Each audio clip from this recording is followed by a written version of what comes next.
Hi, everybody. This is Alessandro Del Vecchio from HardLine, and you're listening to Talk About Rock.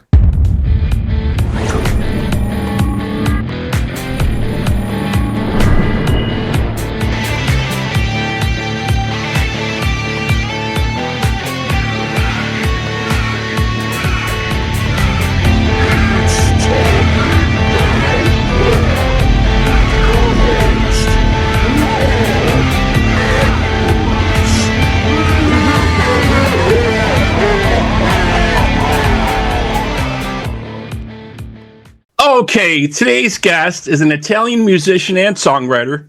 He's also known for his work as the in-house producer for Frontiers Music, engineering and mastering hundreds of world-class Billboard chart-topping albums.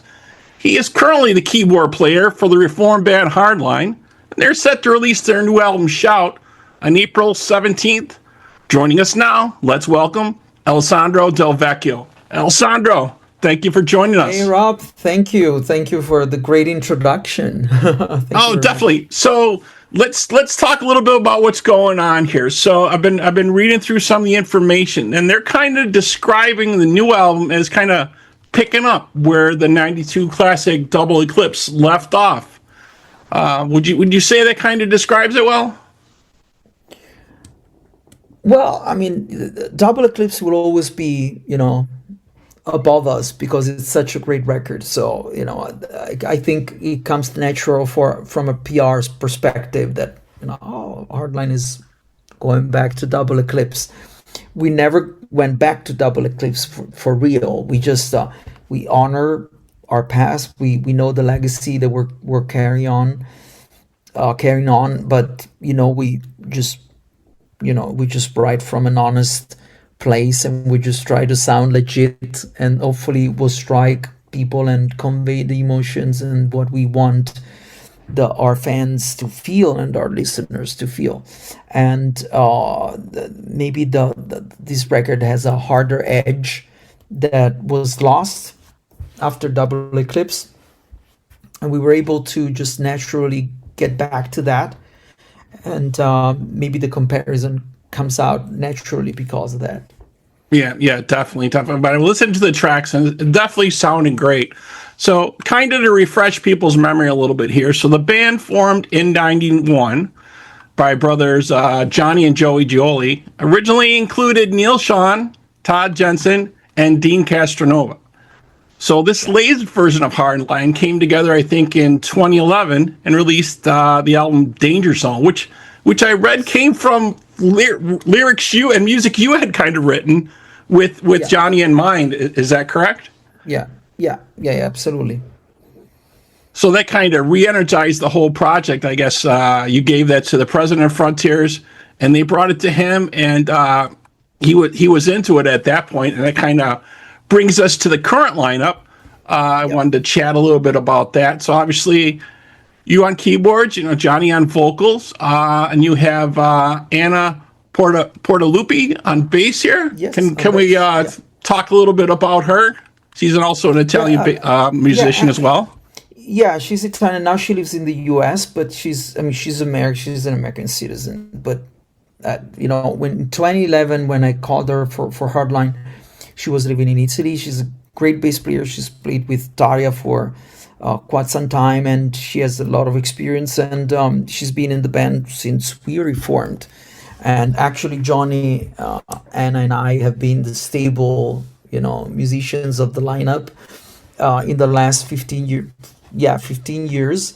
And she's a great bass player, very solid, and that's she exactly has what we need as a band. Great groove, great sound, very solid, and great person to hang with. So it's perfect match. Yeah, definitely. And you also added, I think you have Luca Princati. Is that, if I'm pronouncing that correctly? On guitars. I love how we're being Italians, we're putting traps, under the journalists' feet, because pronouncing our name is difficult. It's Luca Princiotta is a great guitarist. He's played with Doro and plays Bailey Doro for like 17 years. with Blaze Bailey, and he's played with everybody. Great guitarist. And the first time that I met him was when I was producing and recording with Yorlande the record Heavy Rock Radio 2, and we were looking for a guitarist for a few songs, and a mutual friend said, "What? Igor Janola was playing guitars on the record from Udo and Gothard, and Udo and Gothard." He said, "Why don't you call Luca for a few songs?" And I was like, "Yeah, I mean, we should do it." And Luca and I, we live, 1 hour away from each other, but we never played together. We knew each other, we never played together. So that was the first time that I met him, and I really liked to work with him. And then we did Sunstorm together. And at some point I was like, "You would be perfect for HardLine." And I asked him to join the band, and now we're making music together. So that's very cool. Yeah, and last but not least, you have Marco De Selva on drums here, I believe. Yeah. What can you tell us about him? Yeah, Marco's, they call him the Beast, and he's a beast. He's a great drummer. Like, if you see him live, we have to tame him with chains, behind the drum kit, because he's one of those drummers like Zoltan Chaney and, Kanata, those drummers that show off a lot. They do tricks, and Marco is one of those guys and plays great technically, but also he's a showman. So it's kind of cool what he brings to the band. Yeah, I love what you guys got going on so far, definitely. So let's talk a little bit about your history. Obviously, been in the music industry more than 20 years, working with, tons of historical names, right? From Mr. Big, Blue Oyster Cult, Steve Lukather, Neil Sean, obviously, Arnell, Dean, the guys from Deep Purple, Glenn Hughes, Roger Glover, so many of these big artists. So one question I wanted to ask you, when working with these artists, do you go back and listen to their earlier releases to kind of get a feel for their sound, or do you just kind of just concentrate on the current project and move forward? How do you usually approach that, or is it always different? Well, I don't need to go back to their records because I know them. I'm very fortunate because I can play with people that I know their history, and I know their records, and I'm a fan of, and that gives me the possibility of just sitting down and concentrate on the actual music that we want to work. And like, for example, when I did the first tour with Glenn, he could throw me any song and I could play it, because I knew actually the Purple, Whitesnake, and Rainbow are the only bands that I know every song. At that time I knew every song on every record. Mm-hmm. And I could play any song from the repertoire, and I knew the different versions. I remember we did O2G with Glenn, and he hadn't done it live for years, and he was like, I would love to do O2G on this tour. And I said, let's try it. And I knew it because it's, so I and if I don't know, some of the records with some of the bands that I work with, I always want to be, I want to know deeply what they're good at, because my job is to make their strengths be stronger. Right. Their wow effects to be even bigger. My job is to make them better.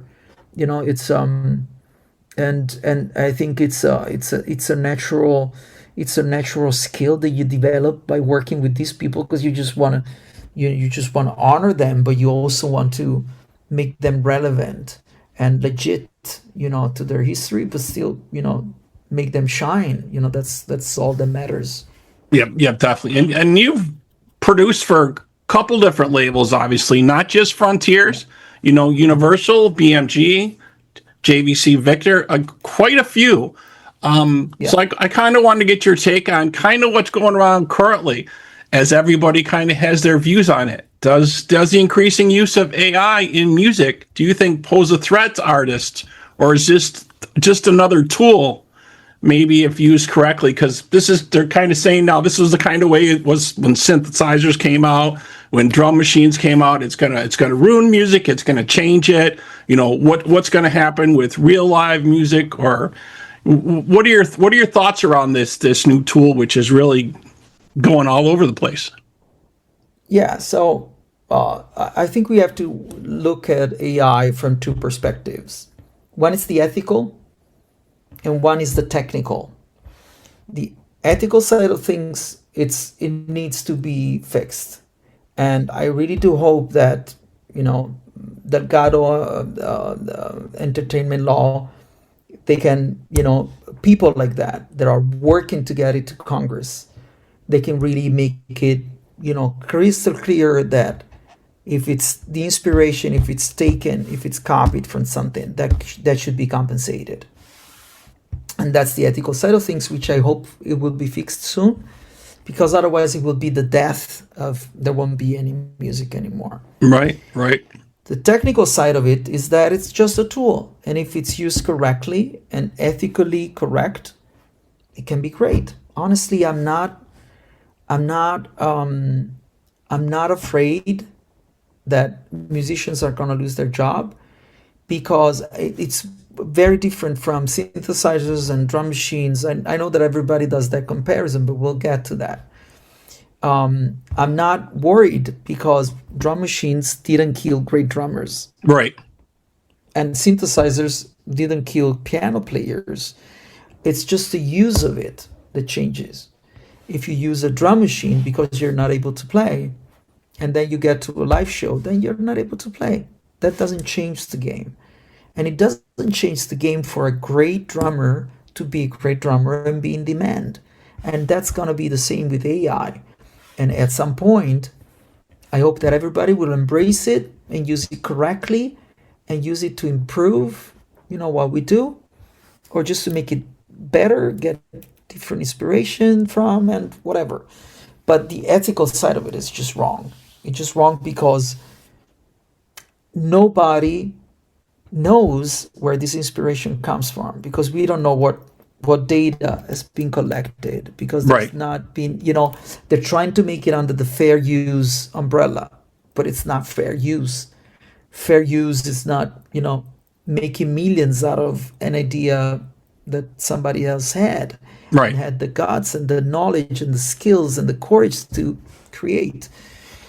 But, hopefully it will be fixed. I know that a lot of musicians don't like when I say that, but I'm a fan of AI. Not just in music, I'm just a fan of the fact that we created something that could do great things if used correctly. And hopefully, but that it's all up to us, give access to much more music if people know how to use it.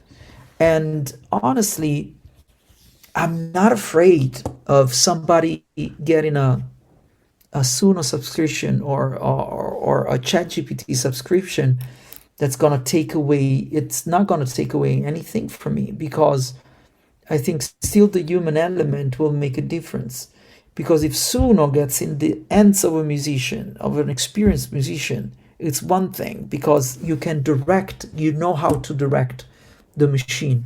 If it gets in the hands of a prompt guy, there's not going to be direction. And it's like saying, I remember when the iPhone came out and it had the camera. Right. Everybody was like, oh, that's going to kill, photography and photographers. Yeah. Nobody's going to have a job anymore in photography. Look at the business of photography, still making millions, and still there are people thriving using, and they were able to use the technology and adapt it to what they were doing, but still use the human element. And I think it's basically the same thing. It's like when synthesizers or MIDI came into the business. I mean, that didn't take away the Chick Corea from becoming the best of the best, or freaking, queen to write great songs. It's just a tool that you use, and if you use it correctly, and you're able to put your human element into the thing, then why should you be worried of something that could only widen the possibilities? And honestly, when I see millions of songs uploaded and they're done with AI, I don't even feel the competition. I'm like, well, okay. I don't think a great photographer feels the competition from an Instagram person who likes to take pictures of whatever. I mean, you're gonna feel the competition with a person that you're saying in the same ranks as you. I feel the competition with other producers. Yes, I don't feel the competition with some guy from whatever bedroom writing prompts on Suno. And if he makes great music and he's happy with it, I'm happy too. There's still so much space, room, and air in the world for everybody to just be happy. If it makes you happy, makes you happy, and if it kills my job, I'm nobody to stop it. If and then it's the customers. If the customers like it, I raise my hands. I'm okay with it. It won't change a thing for me. I will still, strive to be a great songwriter that doesn't need that. Yeah, I think you have it right though. It's a great tool, and I think a lot of it depends on, because people are scared of it right now. There's not a lot of controls around it, right? Yeah. And there's not a lot of laws in place, but there seems to be lots of different apps for people to try different things on, right? And make different. I mean, there's even been fake collaborations that have been posted to streaming services. That's not even real people, right? For these bands that they supposedly had a collaboration between another artist, and it was not real at all. So I think it was last week or the week before, iTunes announced they would start marking their music if it was artificially created, and I'm sure the other streaming services are going to follow suit. But I think you're right about the controls around it and the ethics. Yeah, I mean it's just reckless now. I mean it's like it's the Wild West. Right. It's all. It's just getting out of control, and it's getting out of control because there's millions to make, and soon on all these companies, they're trying to cash in as much as they can. Sure, they can. Definitely. I mean, it will be regulated hopefully soon, but I really believe in the work of some lawyers and some law entertainment companies that are really pushing this, and they're also doing the job of getting to people to understand what fair use and ethical use of AI means. But then again, in the end, if the customer likes it, they like it. I mean, I always make the comparison of having a 5-star, a Michelin star restaurant, and you want to open a franchise of McDonald's. If you want to work, if you want to open a McDonald's, your target is not going to be the Michelin star customers. Right. And I don't want to be McDonald's. I want to be, the elite. I want to be in the elite. I don't want to be in the just where everybody can be. And that's why I'm not afraid, because I believe in hard work. I don't believe in 20 seconds to get a song. And I think it's got a value. Maybe I'm wrong, but that's what I believe. It's the truth behind art. And if there's a way to get to better songs, faster, easier, maybe. But if we can get to more music and bring more art to the world, and it's good, I'm not afraid. I'm again, with all the discussion going on, I'm embracing it, and I'm not afraid to say that. That doesn't mean that I do music with Suno, but I think I have a Suno account just because I want to know the technology and see Right. what it can do. Right. And it's scary. It's scary good. Yeah, definitely. But I understand what you're saying, and how it would fit in. Yeah, I mean, it needs to be regulated, and now it's just there's no boundaries, and wherever there's no boundary, people will not use it correctly with everything in this world. So there needs to be law, and the original composers who created that, composers and performers, need to be protected, because that's intellectual property like Right. anything else. And if somebody sold our rights to those companies and we're not aware of, we just simply should know. Simple as that. So I believe in the justice system because it's constitutionally wrong to steal, intellectual property from somebody else.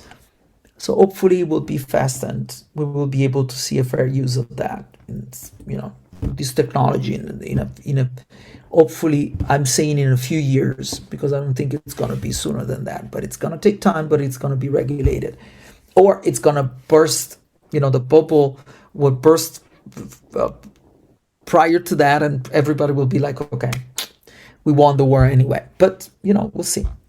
Yeah, I guess time will definitely tell. Yeah, for sure. So one last thing I wanted to kind of get your take on is the markets kind of around the world as far as rock music.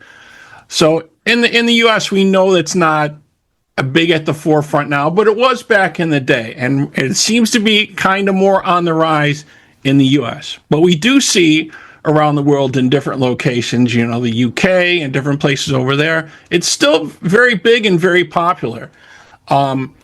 Do you think this can be brought back to the forefront again in the U.S. markets? Do you feel it's on the upswing, or do you have any thoughts around that? Well, I can give you two examples that are igniting my hope for the future. One is Sleep Token, and one is Ghost. If those bands can make it to number one and to arenas, I think there's still hope, and there's a market to it.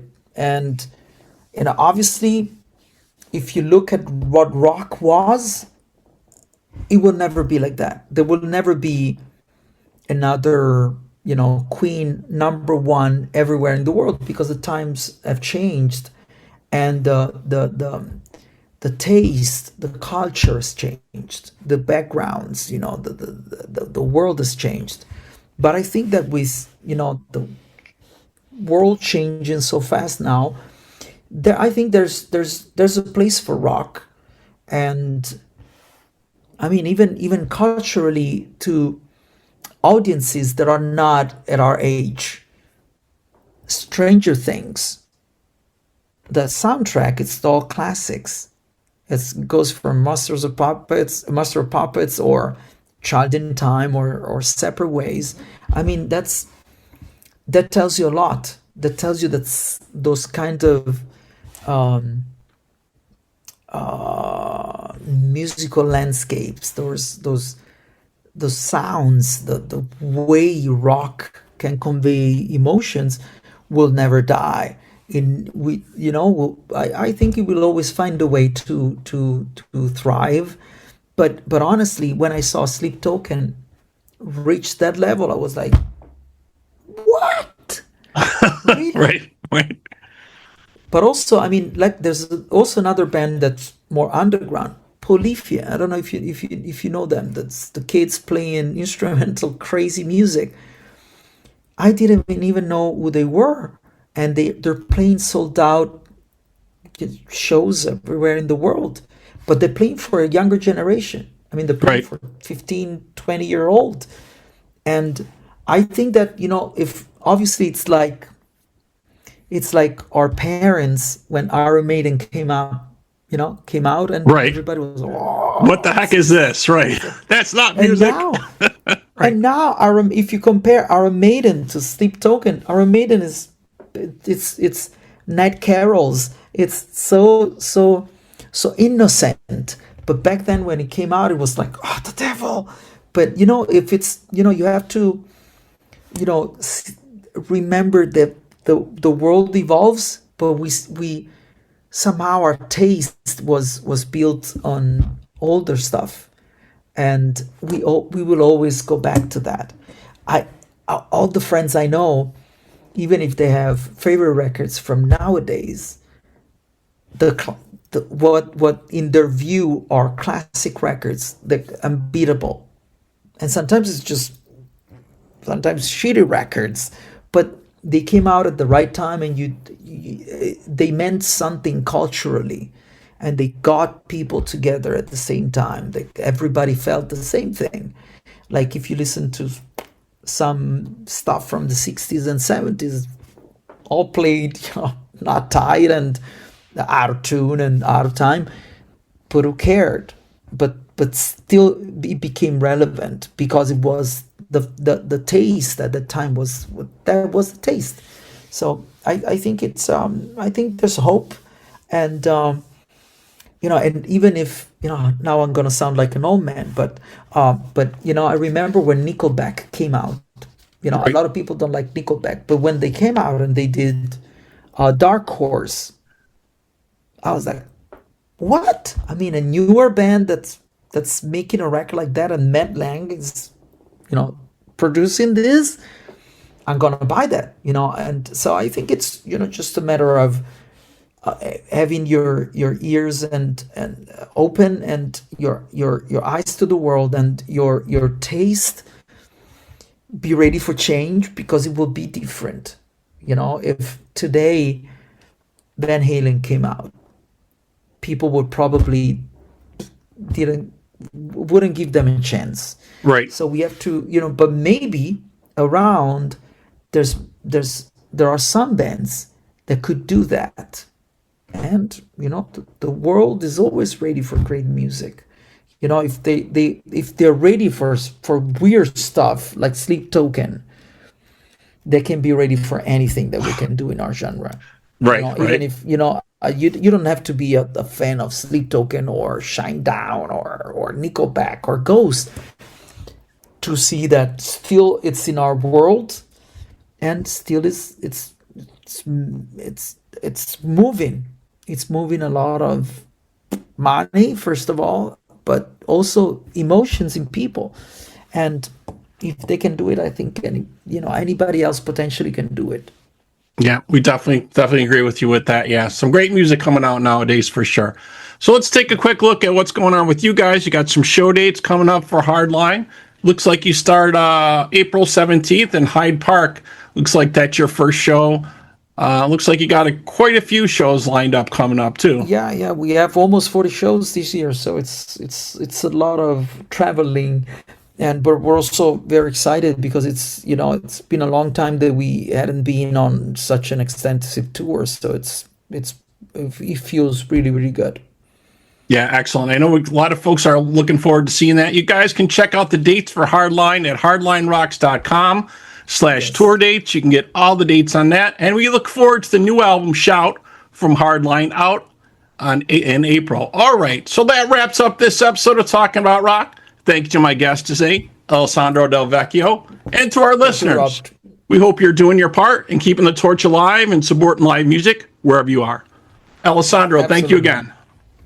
Thank you, Rob, for having me, and thank you to your listeners, and and I hope you're gonna like the record, with everything that we had, but I'm sure you're gonna love it.